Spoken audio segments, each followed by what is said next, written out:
Alright, in part B, it says let g be the function given by g of x is the integral from 0 to x of f of t dt. Now, what this is really saying is that g of x is just the integral of f of x. The notation, rather than saying g of x is equal to the integral of f of x dx and writing it as an indefinite integral, which would have the plus c at the end. Well, do you put the plus c in now, or finding the antiderivative of f of x, you would have to have a plus c there. Using a definite integral instead allows you to say that g of x is equal to the integral of f of x, basically. So it's just another form of notation. It gets away from using the indefinite integral with the plus c at the end of it. And so but in essence, it's really saying the same thing. For example, say we were using a derivative instead of this function f of x, f of t dt there. And we were saying that h of x is the integral from 0 to x of f prime of t dt. Well, the answer to that would just be f of x, because the antiderivative of f prime of x is f of x, and since we're evaluating it at we're evaluating it at x, we're going to get f of x. Anyway, and this allows us not to have to write the plus c since it's a definite integral. Alright, so that's the notation there. All it's really saying is that g of x is the integral of f of x, even though we use t in the problem. Alright, so again, what it means, g of x is the integral of f of x. And we want to find the first four non-zero terms and the general term for the Taylor series for g about x equals 0.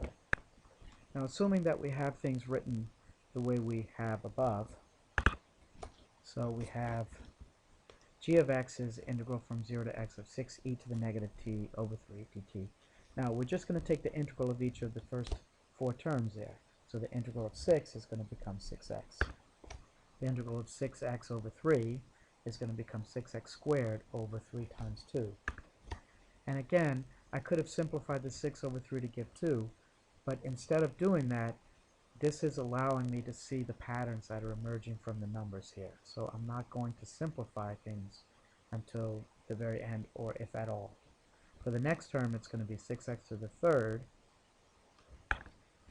over 3 times what was originally there, 3 factorial, 3 squared times 2 factorial.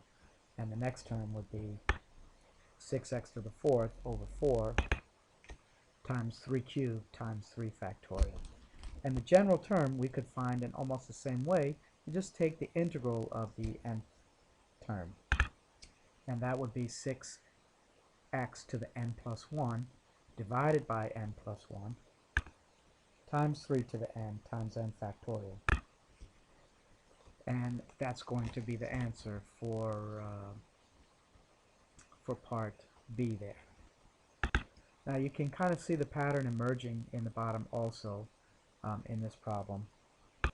So as far as the numerators are concerned, we just have 6x, 6x squared, 6x to the third, 6x to the fourth, and they're alternating signs.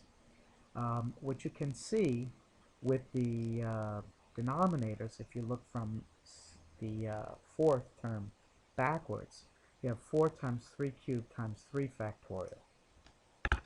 Then you have 3 times 3 squared times 2 factorial. Then the previous one would be 2 times 3 to the first times 1 factorial. And the one before that would be 1 times 3 to the 0 times 0 factorial. And those are all equivalent to 1, so that denominator is just 1 there. And you can see that if you start from the 0th term going across, the numerator is going to be 6x to the n plus 1. In the one above, I left out the x there. I had written 6 to the n plus 1 here. It should have been 6x to the n plus 1. I've corrected that now with an alternating term, which is negative 1 to the n. And finally, in the denominator, we have n plus 1 times 3 to the n times n factorial. And if we wanted to, we could combine the n plus 1 and n factorial and make it n plus 1